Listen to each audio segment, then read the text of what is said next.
evening and welcome to our People's Bailout Town Hall from Relief to Power. Buenas noches y bienvenidos a nuestro ayuntamiento de alivio al poder. My name is Rosemary Rivera and I am the co-executive director of Citizen Action of New York, a proud member of the Power Building People's Action Network. Ahora, quiero decirle a ustedes que hablan español, si necesita interpretación en español, por favor haga clic en el enlace que está localizado en el chat. As we wait, I'd love for you to introduce yourselves in the chat by telling us where you are from and sharing a word or a phrase or a song that best reflects how you felt when Trump was fired. So, for instance, I'll model. My name is Rosemary Rocky Rivera from New York, and I felt like dancing in the streets. So let's see, who's in the house? Minnesota, Iowa, Wisconsin, New York, from the boogie down to the Buffalo, Arizona. I want to thank you all for sharing. So let's see those chats go live. If you think this is real, you're going to see a whole lot of stars on here. Come on, let me hear you all. So, you know, we have a really exciting lineup for you today, where we will be talking about People's Action's long-term collective vision. Do you know how hard it is to create a collective vision between a network of 40 organizations in 35 states? Actually, not that hard when our country was experiencing borderline fascism and battered by hate at every turn. The People's Action long-term agenda was crafted with love in order to beat back the hate, and it has become our North Star. One huge obstacle has been removed, and we all heard the collective sigh of relief as number 45, the ultimate clown in the White House, is fired. But Trump tapped into and exposed the fabric of systemic racism and oppression in this country. He laid bare the racial capitalism in which this country was built on. But we have our agenda crafted with love and doused with determination for transformational change. Today, we will be exploring how the People's Bailout, a COVID relief platform, can provide shorter stepping stones towards our long-term agenda. We will hear from some amazing leaders across the country. Representative Ilhan Omar from the Squad, Dr. Abdul El Sayed, Council Member-elect Nithya Rahman, and Naomi Klein, in addition to some of the everyday people that unite together to form our extraordinary power. Finally, we will close with an incredible musical performance from Charity and Maddie of the Head and the Heart. But as we turn to what is in front of us, we know that the fight isn't over, not far from over. We didn't get the resounding repudiation of Trump that we wanted. And without our organizing, I fear what the results would have been. It signals to us that we have miles to go before we sleep. The struggle continues as our organizations, our members, and our communities are struggling with the overwhelming impact of COVID and the intensity of the unequal impact on communities of color across the country. Across America have shown how tough and resilient they can be. But I'm a native New Yorican who doesn't want to be the kind of tough that survives and gains tough skin, is put in impossible situations, and has to make miracles happen just to put food on the table and a roof over our heads. I don't know about any of you, but I am kind of tired of being that kind of tough. I know that we got rid of Trump, but our country is still plagued with CEO bullies who earn $866 to every dollar that we sweat out. We are plagued by insurance companies that don't want to cover our treatments. We are plagued with the real estate developers who put profit over people. But we are also blessed. We are blessed with the toughness and determination of everyday people who come together and volunteer to deep canvas. People who care enough to contact 43 million people in battleground states to help get out the vote. This election cycle, People's Action launched their deep canvassing program. We know that in order to change, we have to get to the heart of things. We have to do that peeling back of the onion to get to the core deep beliefs and simply listen to other voters, to other neighbors, to our communities. We had 8 million deep canvas phone calls this election cycle. And that was in the swing states like Arizona, where we made calls that put us over the margin of victory. Those are the calls that we believe helped change the tide in this country and allowed us to celebrate our presidential victory today. Those are calls that last. Those are calls that connected us in a time when people are completely isolated. But don't just take my word for it. Let's take a minute and hear and see a short video where they'll talk a little bit more about it. Can we play that video? People's Action. It is really great to be back with People's Action as you launch your deep canvassing program.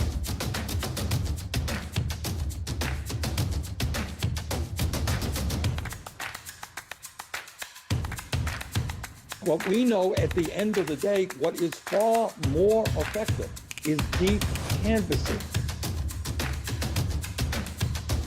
So we are taking the time to have meaningful human connection.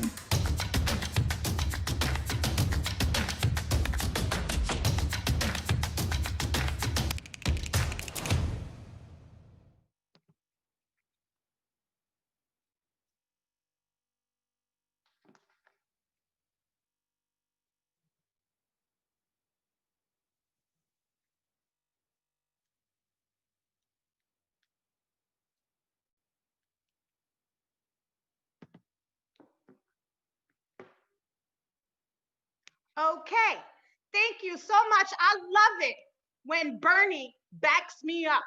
But before we dive in, I want everyone to take out your phones right now and text WIN, W-I-N, to 9606 to join our Deep Canvas program. Again, that's WIN, W-I-N, to 79606 to join our Deep Canvas program.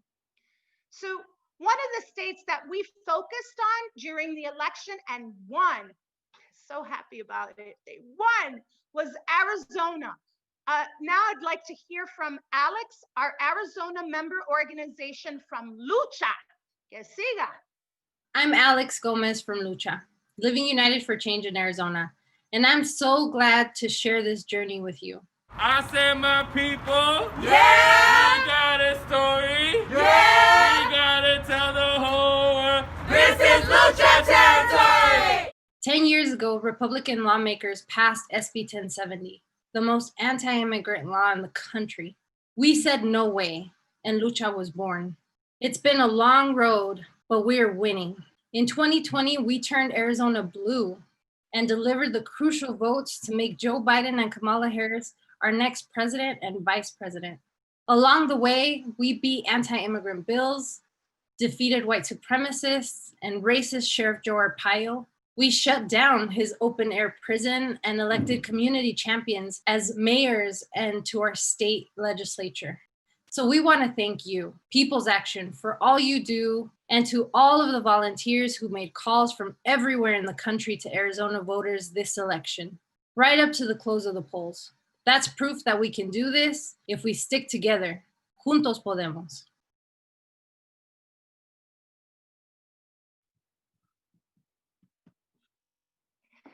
Now, thanks, Deb. Next, what we'd like to do is to actually thank all of our volunteers who helped to make this win possible. Now I'd like to hear from Deb, an everyday hero out of New York, to talk about deep canvassing in a larger way. Come on, Deb. Hey, how's it going? My name is Deb. My pronouns are she, them. And leading up to the election, I was a volunteer with People's Action. I've worked as an activist and done some door knocking for political campaigns, but those spaces just never felt as supportive or inclusive or as human as I wanted them to be. I thought many times about getting more involved in electoral campaigns, like doing that even as a job. But somehow I always thought like, no, like that's for poli-sci bros. That's not for a sensitive Buddhist bulldagger such as myself. And so I'd read about deep canvassing years ago, and I'd been totally blown away by it because it just seemed to express some of my deepest values. It wasn't just about an abstract political goal existing outside of actual humans. It was actually based on a real understanding of humans, and also a way to practice generosity and compassion and embody the understanding that we're all connected and that we're all worthy. So I was super excited to get the opportunity to deep canvass with People's Action, and it was amazing. So A, I got to help defeat Trump. B, I got to talk with people way outside my bubble and connect with them on a deep level, which is a rare thing these days. And it's something that feels especially precious right now when I'm spending so much time alone. And on top of that, I definitely found the community that I was looking for.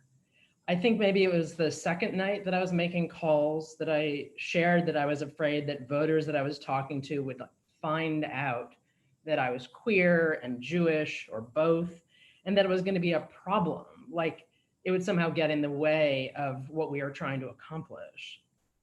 And I shared that, and one of the organizers lifted my story up and supported it and made it clear that not only did they get it, and not only did they appreciate my vulnerability and my honesty, they showed me how I could put that to work and how I could use my story as fire to help everyone, which was totally amazing.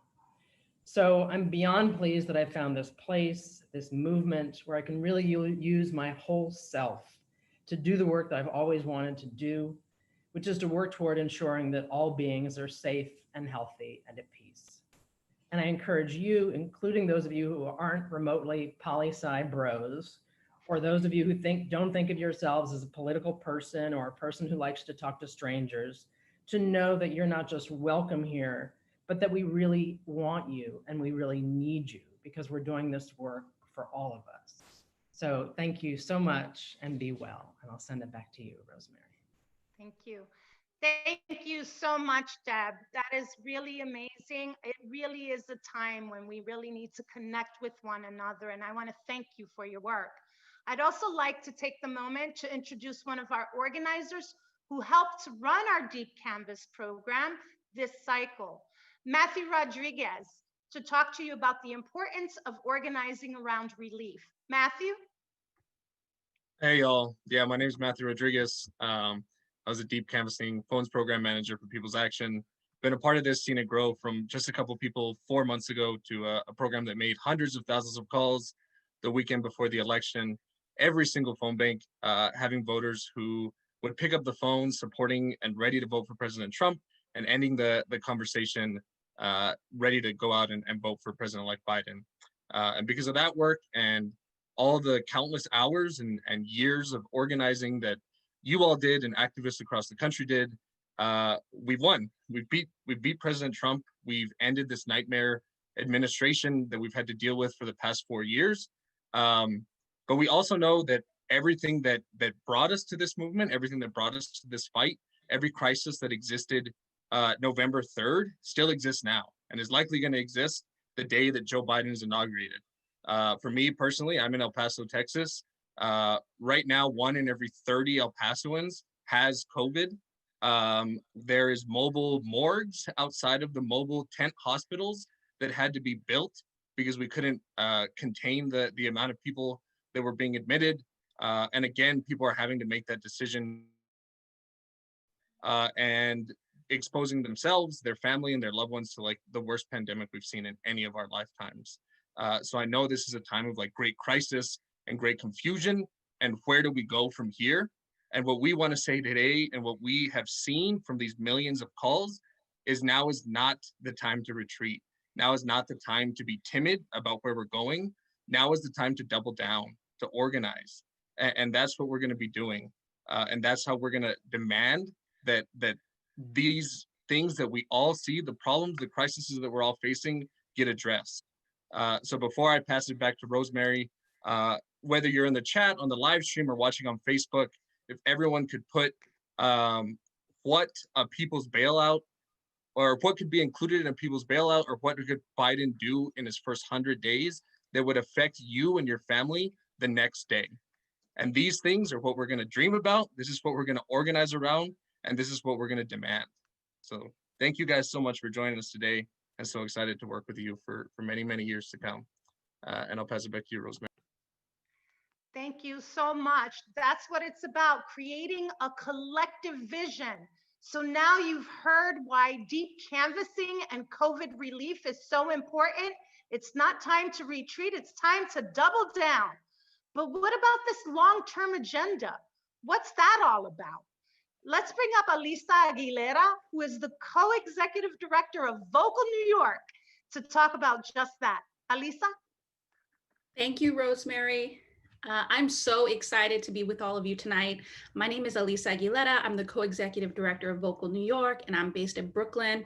I'm also a proud board member of People's Action Institute. As you heard from everyone tonight, People's Action is in it to win. We have a long-term agenda that fundamentally wants to change the way power is wielded in this country so that corporations and the 1% have less of it, and that we, everyday people, have much more. Our path to power, of course, includes winning elections. And I'm so glad that Trump will no longer be president, but that's not the only thing we need to do to win.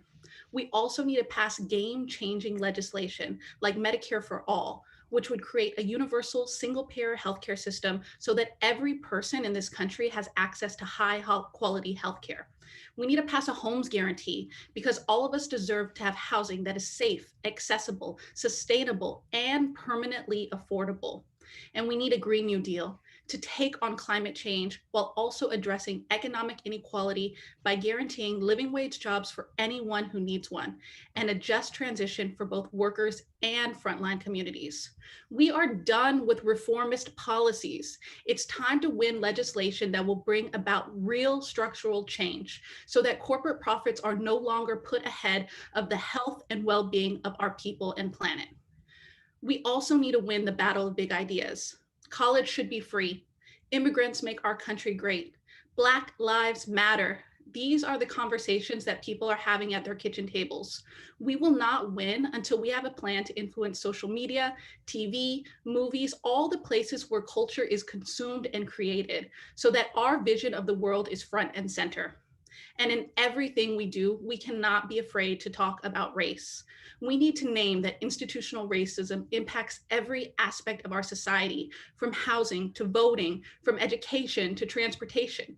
We aren't winning unless Black and brown folks can thrive. I want to share a little bit about how my organization, Vocal New York, is putting some of these principles into practice. At Vocal, we organize to end AIDS, the war on drugs, mass incarceration, and homelessness. Like many of you, we took the streets after the murder of George Floyd and joined millions of people across the country and the world demanding justice for Black lives. Over the years, we've been told it's just a few bad apples, that implicit bias training, community policing, and body cams will make things better. But these reforms don't do anything to take real power away from the police. We have to think beyond reform. In New York City, we have the largest police department in the country, with 36,000 officers and an annual budget of $6 billion. That's more than we spend on the health department, homeless services, youth development, and workforce development combined. If budgets are moral documents, what does it say about us that we spend more money to arrest people and lock them up than to invest in their futures? Vocal New York and our allies took action. We set up camp outside New York City Hall a week before the budget would be decided. We demanded that NYPD be defunded by $1 billion. And I know there's a debate right now about whether we should be saying defund the police. But I need everyone to remember that that slogan does not end there. We are asking for police budgets to be defunded and for that money to be reinvested healthcare, drug treatment programs, all the social services that actually make people feel safe and secure. And our message is resonating. Thousands of New Yorkers joined our protest and many more supported via text and phone calls. Maybe even some of you watching us here today.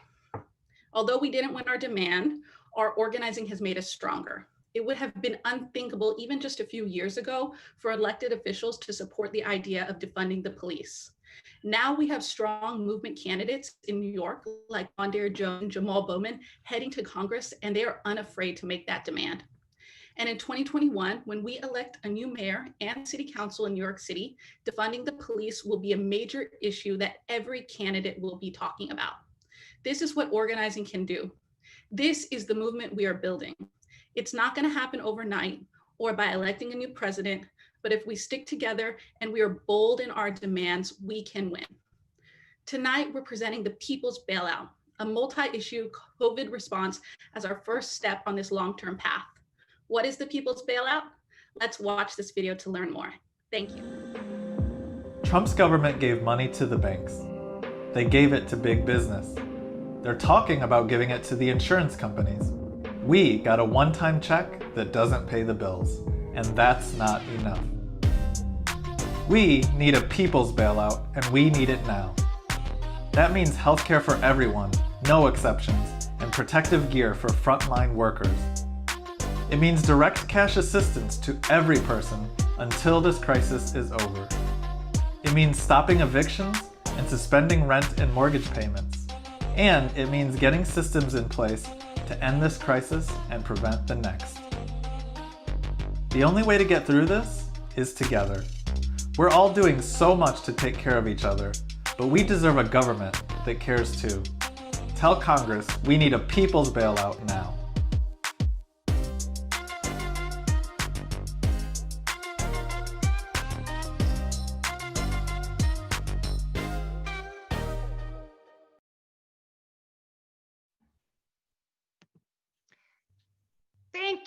Thank you so much, Alisa.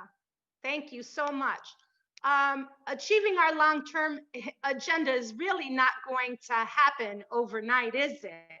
But thanks so much. And I am really honored right now to introduce a member of Congress who has inspired all of us, a member of the squad, Representative Ilhan Omar of Minnesota, squad member and people's bailout advocate in the House. Let's give it up. Let me see some emotions on chat. Come on, guys. Let me hear it. Come on, Representative Omar. Hey there, Rosemary. It's really great to be here with all of you. I'm so thrilled to join you all in this Relief to Power conversation, to be here with such dedicated activists and dedicated public servants. I know we're here to talk about the People's Bailout, a program that centers the material needs of working people, and a program that made out of some of the most popular democratic ideas that led to our victory earlier this month. Democratic ideas are the reason Joe Biden won. We blew Donald Trump out in Minnesota, and we did it by turning out people to vote. But we didn't just turn them out because we talked to them. They turned out because we talked to them about the things that mattered to them most. By leading with the politics of joy and a commitment to policy that would have real, meaningful, material effects on working people's lives, we built solidarity in our community. We invited people, not corporations or special interests, to set the agenda and change the politics of what's possible. We centered marginalized people in our politics. We didn't allow fear or hatred to divide us because we know that my destiny, your destiny, and the destiny of workers around the world is linked. And our democracy means self-determination for millions of working class people across this country. Our district, the results in the 5th in my district and throughout Minnesota and across the country are an affirmation of our agenda. Don't let the pundits or the Republicans tell you otherwise. But we have to realize that our work does not end here. It will take all of us to transform our vision into reality. It will require solidarity like we have never seen before. Massive voter turnout that won it for us is the means, not the end. Now begins our work to build the world we promised, the world people deserve. Now is our chance to ensure people are not economically exploited with poverty wages by raising the minimum wage to $15 an hour. Now is our chance to make sure millionaires and billionaires pay their fair share in taxes. Now is our chance to guarantee paid sick and safe time for working people across this country. Now is our chance to center people's material needs in our politics, like breathable air, an end to endless wars, and investment in our schools. And now is the time for us to actually legislate Black Lives Matter. The election wasn't the end, it's just the beginning. Now that we have won, it's time to deliver on our promise to working people. That means committing to financial assistance to so many people that is needed in this pandemic in order for them to get through it. It means expanding unemployment insurance. It means getting direct cash payments to everyday Americans. It means providing free emergency health care and free vaccines to every American. And it means canceling rent and mortgage payments and extending the eviction moratorium for as long as this pandemic lasts. It means that we continue to fight like we've never fought before. I am so delighted to be on this journey with all of you to guaranteeing a better tomorrow. Thank you. And thank you so much. Thank you. I want to also thank Elisa again for her leadership. And I want you all to give it up with some emojis for one of our squads and Representative Ilhan Omar. So now we're going to dig in on COVID relief. And let's be honest, folks, we are at war, not with another country, but war with a virus that has killed more people than physical confrontations, war that has depleted our resources and ravaged families across the country.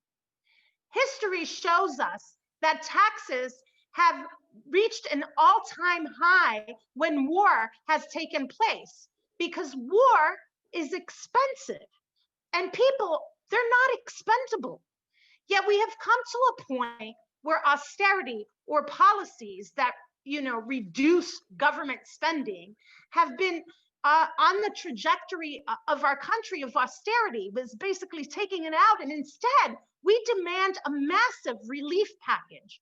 We need a package with robust state and local aid that would be crucial for our communities. We need a package that includes Medicare for all. We need to cancel rent, and we need a planet where future generations can thrive while combating environmental injustice, securing millions of new safe jobs, and ensuring healthy lives for us all. These are the stepping stones to an anti-austerity economic framework that invests in people over profits. First up, we will hear from Dr. Abdul El-Sayed about healthcare. Dr. El-Sayed is a physician, I cannot say that word, folks, epidemiologist. He will say what that is, a progressive activist, educator and author, a speaker, and a podcast host. He is the chair of Southpaw, Michigan, and a political contributor at CNN. His book, Healing Politics, A Doctor's Journey into the Heart of Our Political Epidemic, came out this past spring. Let's give it up in the chat for Dr. El-Sayed. Thank you so much. I really appreciate it. And that word is a mouthful. It's epidemiologist. Thank you, epidemiologist. Thank you. I don't have to tell everybody that we are facing one of the most important and largest, most devastating pandemics in modern history. Um, but what I do need to tell folks is that as an epidemiologist, somebody who thinks about epidemics and pandemics for a living, is that it's not just about the virus, not just about the pathogen that causes a particular disease. It's also about the circumstances into which that pathogen lands. And what this pandemic has shown us is that this coronavirus has pulled the curtains down on a system of insecurity, of inequity, of poverty that itself is. Yes, there are a lot of things that we need to do to take on this pandemic right now. We should have, for the past 8 months, been building out a consistent contact tracing system to make sure that we understood where the virus was. So then when it was ebbing in those summer months, that we could identify if and where it was growing. We should have been investing in access to testing anywhere, anytime for everyone who could have been exposed to a virus or exposed to somebody who had it. We should have been planning for a consistent approach to thinking about reopening to mitigate spread. We should have been investing in where and how we were going to deploy a vaccine when it came out. We should have been investing in universal access to healthcare so that 5.4 million people would not have lost their health insurance in the middle of a pandemic. We should have been doing all of those things.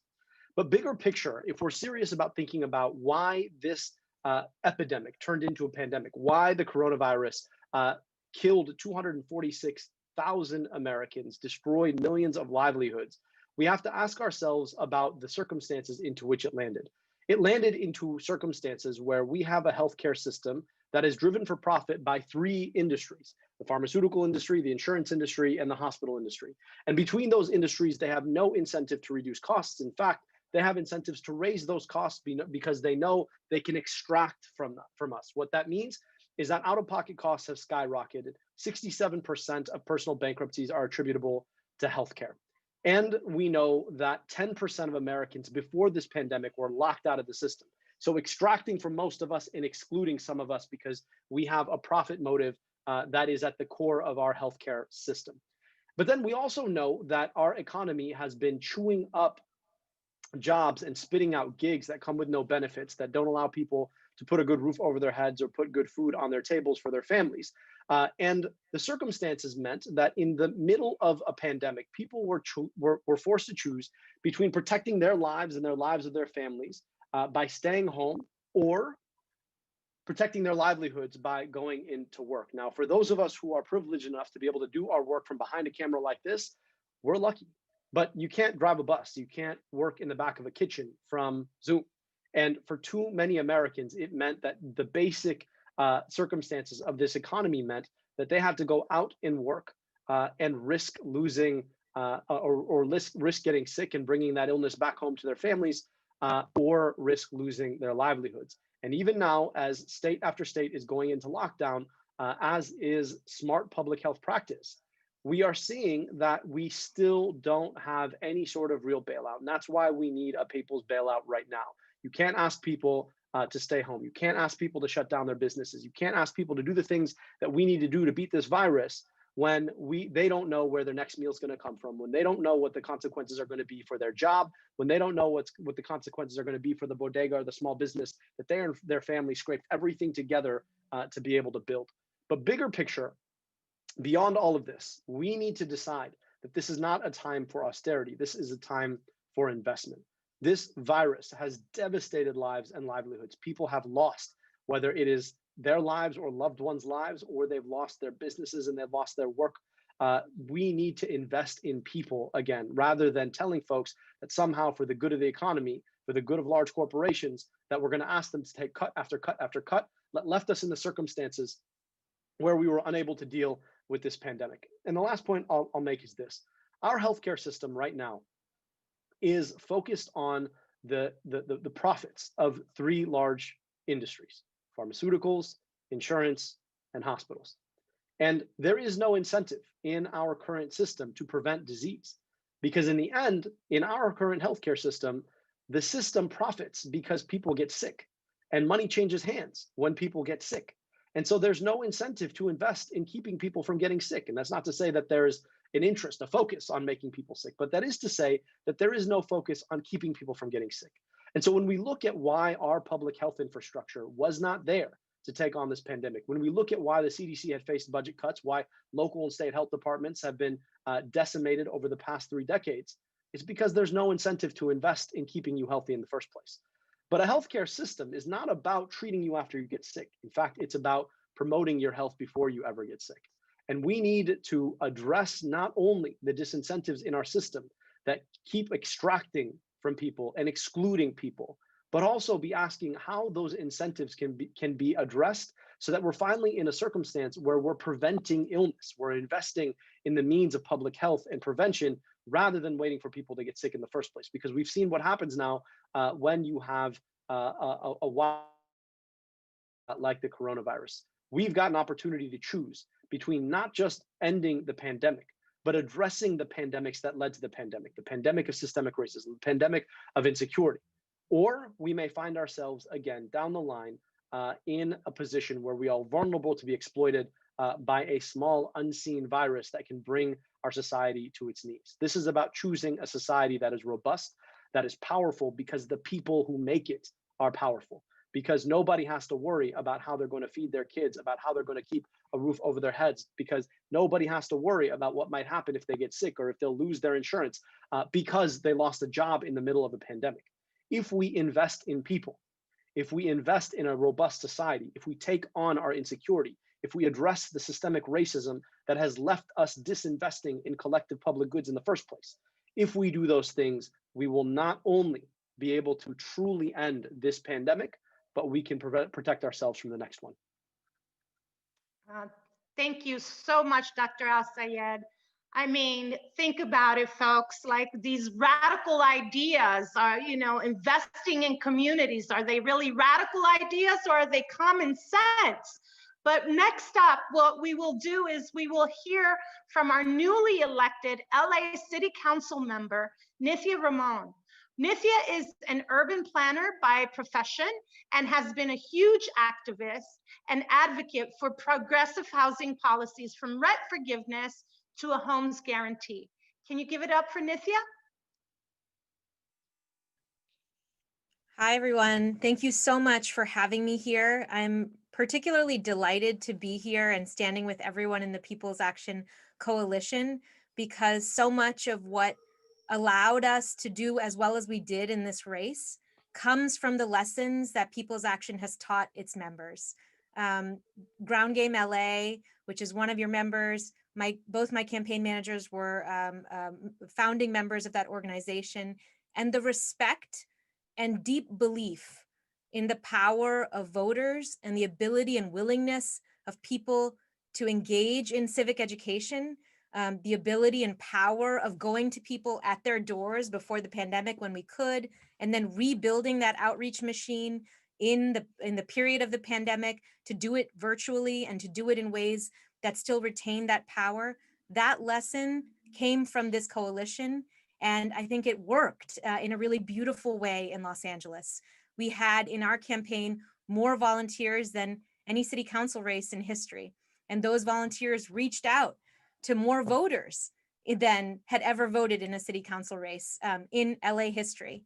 And I've won, and I go into office with the power of that coalition behind me.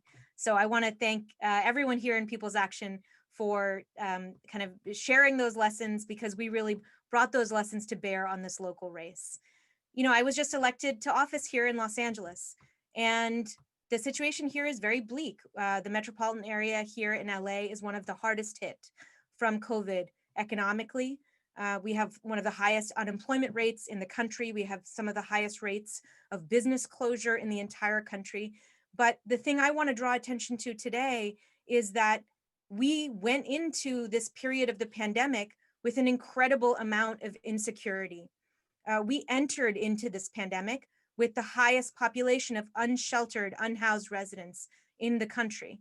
We entered into this pandemic having seen more deaths of unhoused people on our streets here in Los Angeles, despite having a lower population of homelessness than in the city of New York because of our refusal to provide services and make housing available to the most vulnerable. We have a huge percentage of our population, more than 50% of our population here in Los Angeles, a city of majority renters, who entered the period and the economic devastation of this pandemic with feeling rent burden, paying far more of their income in rent than they ever should be.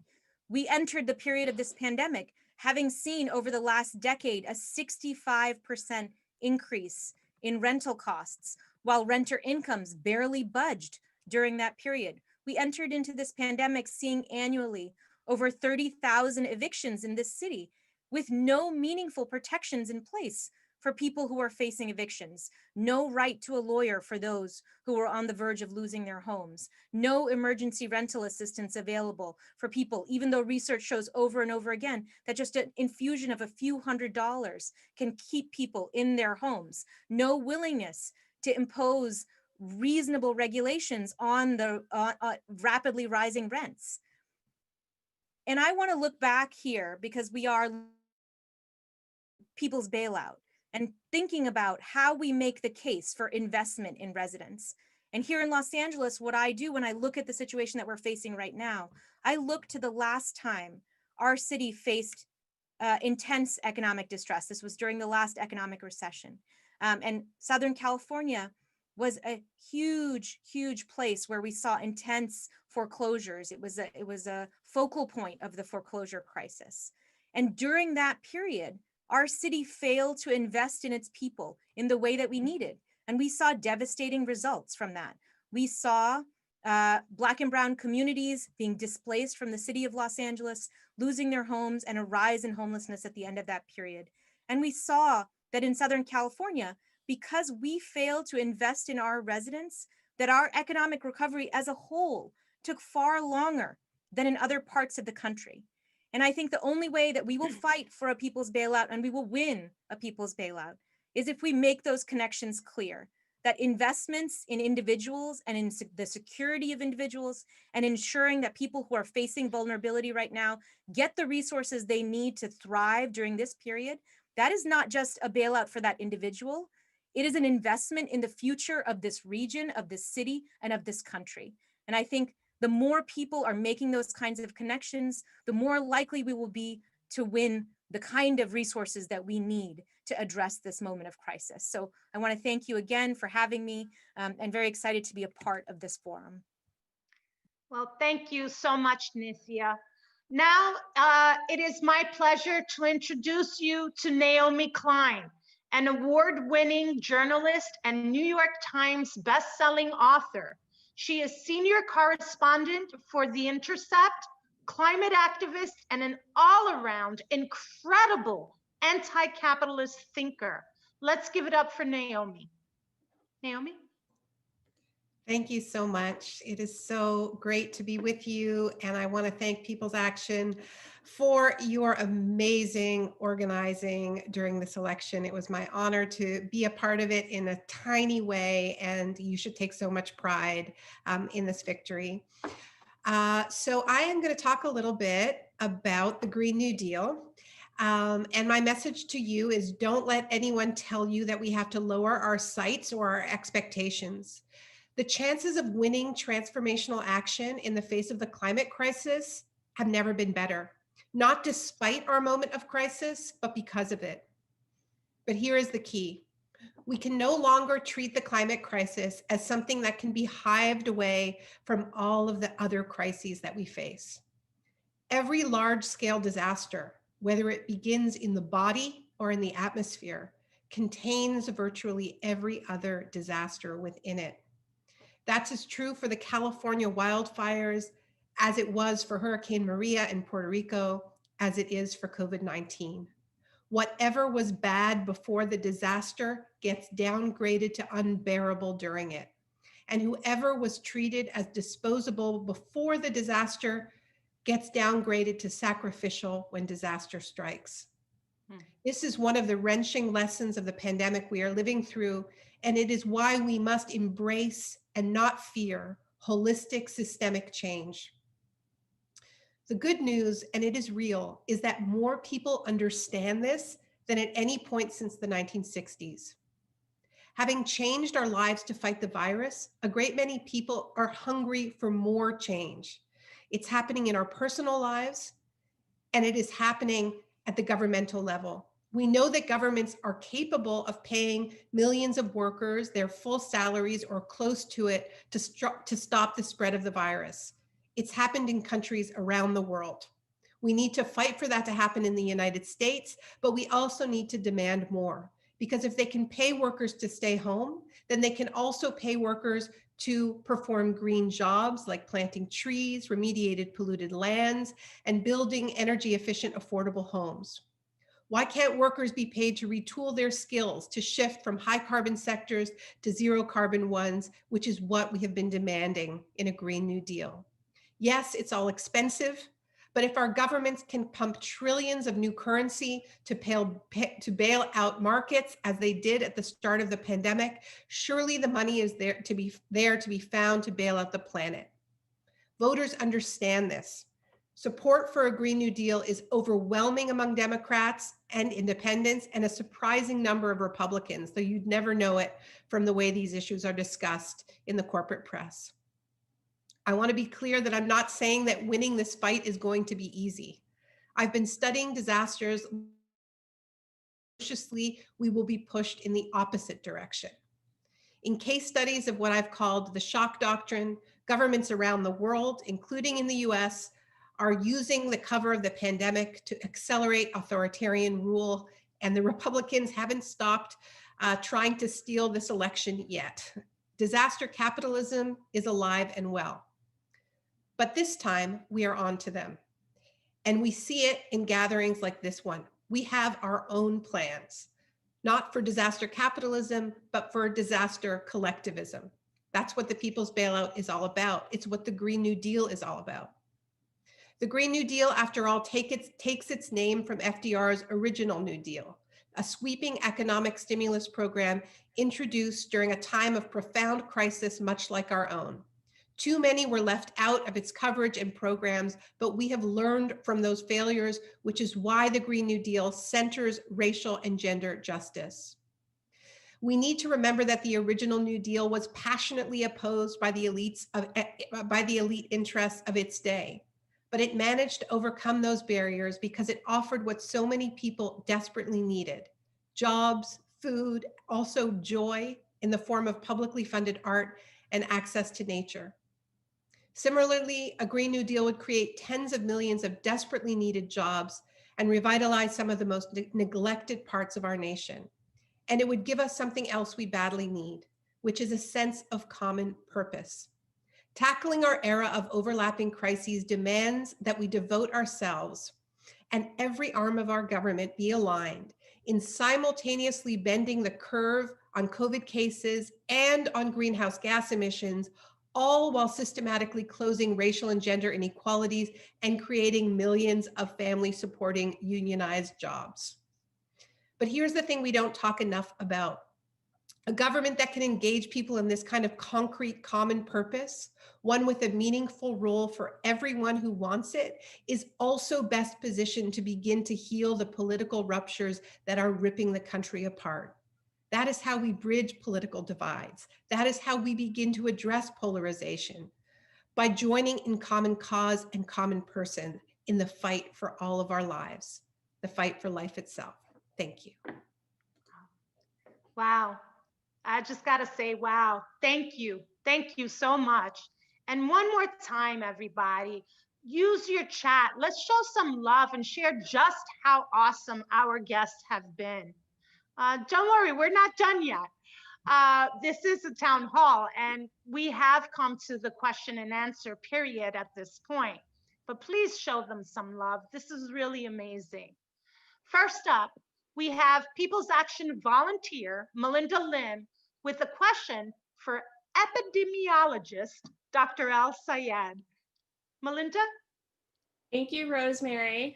Dr. Al Sayed, thank you so much for being here with us tonight. I'm a huge fan of your podcast, America Dissected, and all of your work and your leadership. So I'm so grateful to have a chance to ask you a question. We've seen people lose their jobs and subsequently lose their health insurance that was tied to their employer. We've seen people get saddled with high healthcare bills because of COVID-19. How does our push for COVID relief help to position us to win Medicare for all? Yeah, thank you, Melinda. I really appreciate it. And thank you for listening. That really is the question. Look, there are three North Stars that I look at when I think about any plan for healthcare reform. The first is, does it increase publicly funded healthcare? Second, does it break the corporate chokehold on our healthcare system? And third, does it help the kind of folks that I got to take care of when I was health commissioner in the city of Detroit? And if you look at what we're proposing right now, the recognition that the COVID-19 crisis requires us to respond with a real healthcare plan to guarantee healthcare access for everybody in the middle of a pandemic, you recognize what it does is that it advances that goal of public health insurance. And in so doing, it breaks a lot of the corporate dominance of the healthcare system. And definitely it would help a lot of the folks that I got to take care of in a community like Detroit. But moving forward, right, we have to recognize that these corporations are not going to stop at anything. You're already watching as the Partnership for America's Healthcare Future, which is a junta of trade organizations for healthcare corporations, health insurance corporations, pharma. They started out with the express goal of beating Medicare for all. Now they've started to move, given Biden presidency, into trying to beat the public option. They're not going anywhere. The only way you take this on is by investing in organizing, because in the end of the fight for public health care, the fight for Medicare for all, is going to come organizing versus the power of their advertising. And I hate to say it, but the power of their advertising has won almost every time in the past. We've got a moment right now, though, where on the back of this pandemic, we recognize that it has shown the healthcare system for what it is. It has shown the greed of these corporations, and that people all over the country, right, no matter who you are, is recognizing that the system is broken. It needs to be fixed. And so we've got to put our shoulder in to reform efforts. I know I got the opportunity to work on the Biden Sanders Unity Task Force, helped to write a lot of the platform. Now, you know, I'm a big supporter of Medicare for all, but I also know that these guys are going to fight any plan. And in the task force, there was the beginning of a really smart investment in protecting public health insurance for people who are during this pandemic. And so that is a place to start for us. And we've got to start putting our shoulder into organizing there in the fight to win Medicare for all. Because if we can win this fight, then the momentum will keep going. The minute people get public health insurance, they love it. And the corporations know that. So they are going to fight tooth and nail to protect people from getting that. And we've got to step up, simply put, to protect people. So it's got to be our organizing versus their advertising. And I know that if we put our shoulder in the work, we can win. Thank you. Thank you so much, Melinda and Dr. El Sayed. Next, Cesar Aguirre, a housing organizer from LA, has a question for Council Member-elect Nithya Roman.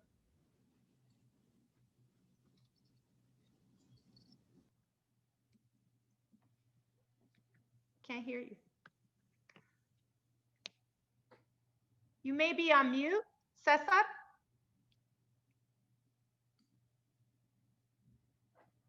Okay now? I can hear you now. Great. Thank you. Awesome. Thanks so much for that, Rocky.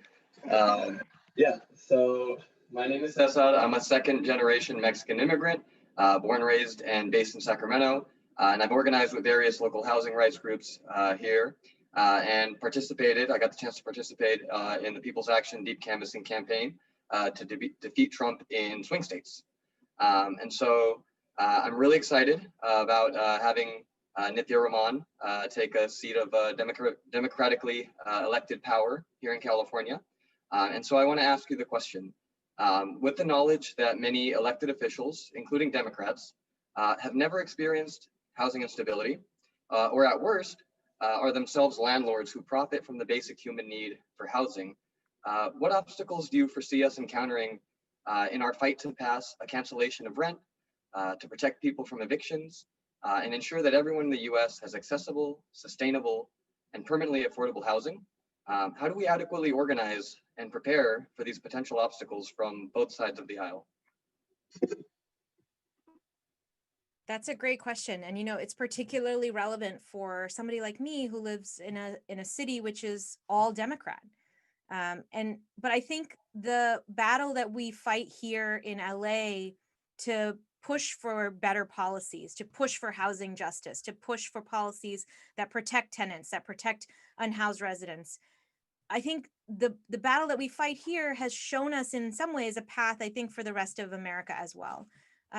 Here we are freed from, the partisan divides, and what our races can focus on is policy. And so we can focus on policy. And what we've seen in race after race across America, even in this election, was that progressive policies do win elections. And I think there is deep support for these policies, as someone said earlier in this chat, even among Republicans who support the Green New Deal. And I think what we saw here in this election was really the power of organizing and getting people to the polls. Here in LA, we've had a city where tenants' rights have not been strongly protected, where affordable housing has not been a priority.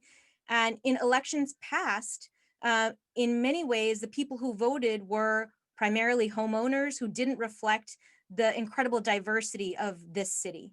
In this election, in our district and in other districts, because of a change in election timings, we saw many more voters coming to the polls.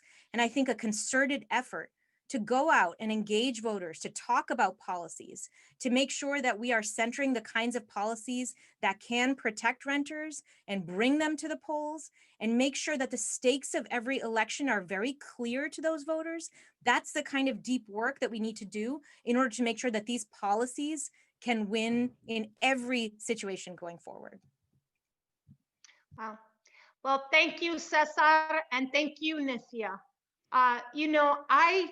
As we move forward, I really do long-term agenda may be achieved through the leadership of those in middle school. That's why I'm really excited to introduce you to Guinevere, a middle schooler from Texas, to ask a question to Naomi Klein. Gwen? Hello, my name is Guinevere and I am 13 years old. This election cycle, I have joined countless other young people across the nation in making our voices heard, because this election was about so much more than two candidates running against each other. It was about our futures. Every move we make now will determine whether or not we get the climate emergency under control, have clean water and air, have sustainable agriculture and economy, and ensure a future for our grandchildren. That being said, so many of us are struggling right now, are facing eviction, and millions have lost jobs. They're just trying to survive.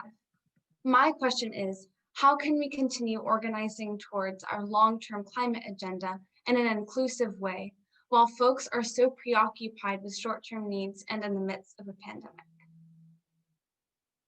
Well, Guinevere, thank you so much for that question. It's I think it cuts to the heart of the need for holistic solutions, or if you prefer, multitasking.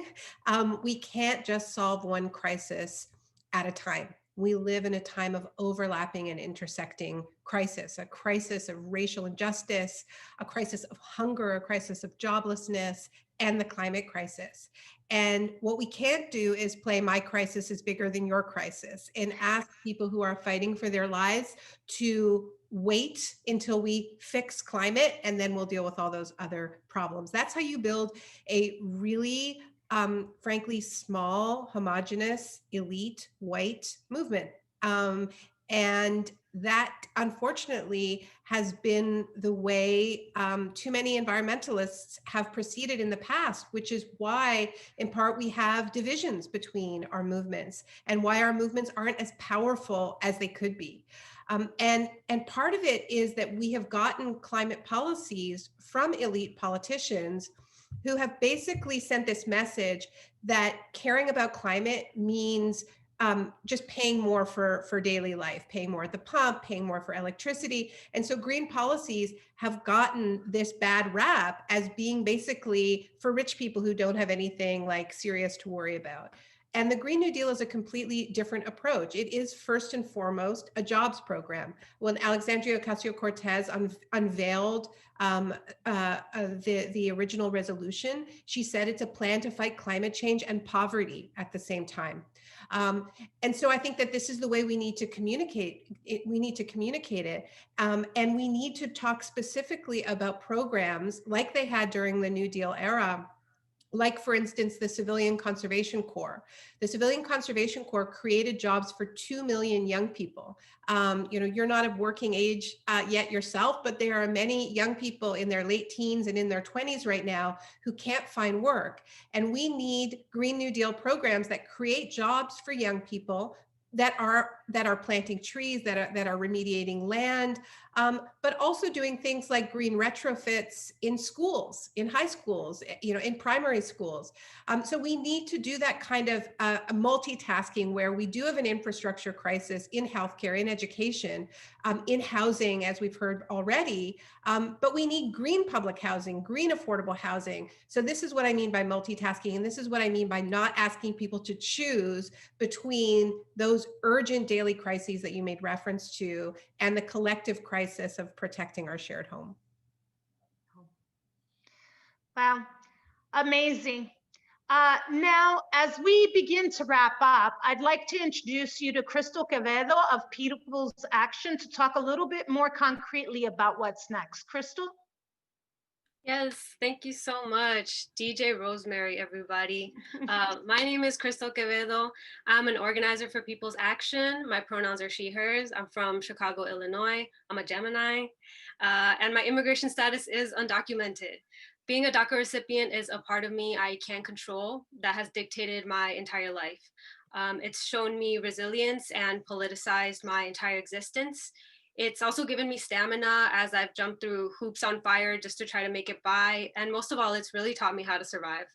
Organizing, which is a part of me I can control, has opened my eyes to the fact that this struggle for survival determined by identities beyond our control is far from being unique to just dreamers, right? And I can't help but ask myself if this was the American dream that my parents were thinking of when they brought me here as a baby. We're all pawns in an ideological political game of chess, a dream where people just stay poor enough to survive, a dream where there's a variety of ways where you can be oppressed, depending on your immigration status, the color of your skin, your sexual orientation, your gender, your economic class. I don't think anybody dreamt of this. And after my election depression hit in 2016, I became familiar with the true American dream, one in which people stand up for those under attack, one in which we would get knocked down and time after time we would get back up, one where we demanded better for ourselves and for each other. And that was all in the face of fascism, against hate and fear for 4 long years, but also in a country where working people have been abandoned for a lot longer than that. And in all of that, we organized and we stood side by side, and I can't think of anything more American than that. So I'm so excited and deeply proud to continue to fight for progressive values in this new era with all of you. One that reclaims power, one that demands the justice for all that we were promised, and one where people like Melinda's dad don't have to worry about healthcare coverage during a pandemic, or a middle schooler like Wynn has a habitable planet to live in. We're all moving from defense to offense, guys, and there is no other team that I would rather be on than this one right here. And I need you who knows the truth to help others see this light too. So we're going to reclaim the American dream and really envision it, because the truth is within our reach. The power is within our reach. No one wants you to know that we can accomplish it, but I know it's here because I can see it personified in all of you. In Rosemary and Melinda and Gwen and Cesar and Deb, everyone who's answered the call to action so far, and in all of you who are about to answer it right now. So first things first, let's win the runoffs in Georgia and take the Senate. It's the first step toward the people's bailout and our longer term agenda. So I want you to take out your little phone and text the word win to 79606. I made a little poster for you, and join our Deep Canvas program to make calls into Georgia. If you don't want to use your phone, you can go online too by going to ppls.ac/phones. Also, what we're asking, as you know, this is a people-powered movement. We don't have the big money that the opposition has. We are asking for $27 donations to help fund our organizing. If you're able to do that, if you're able to give more or less, you can go to ppls.ac/donate phones. I was reading that backwards. So there it is. Thank you so much for being here. Overall, we're asking you to spread your vision and to let someone know that this vision includes them too. Deep canvassing is just a tactic to do that. It's a phone call that goes deep enough to replace apathy with hope and to replace fear with love. And the truth is that there's a lot of work in that regard left to do. But my parting message here for you is that I need you to say to someone else is that I will fight for you if you fight for me too. So with that, send it back to Rosemary. Peace, love, and solidarity to you all. Ooh, I love it. Thank you, Crystal. That was really powerful. I want to thank Crystal, and I hope you all share that and share some emojis on there for Crystal's courage in this. I know that she has enticed you all to join our People's Action family. We hope we have left you tonight with our vision for the future.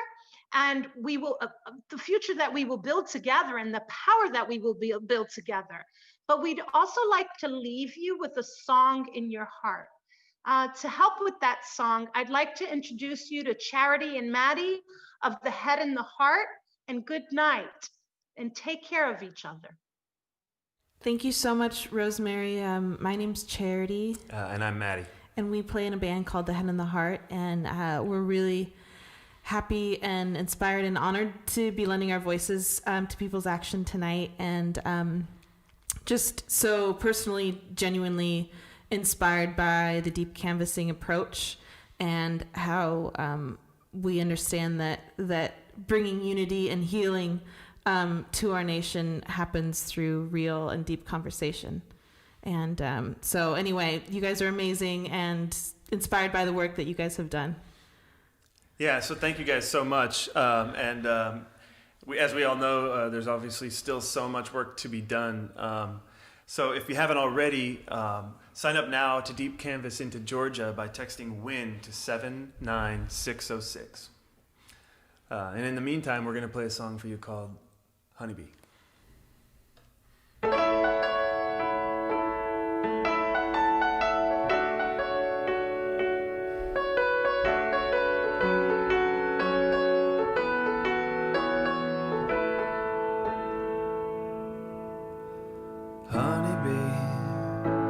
Could you imagine where our lives would lead? That silly ring, it wasn't meant to be. Luckily you saw in me something I couldn't see. A honeybee, I can't imagine how my life would be if all your gravity did not hit me. Oh, don't you see, darling, my honeybee. But here we are, after all the misses and confessions to the stars, that we never really owned as ours. And if our world comes stumbling down, I never could forgive myself for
Thanks so much, everybody. Have a great night and keep up the amazing work.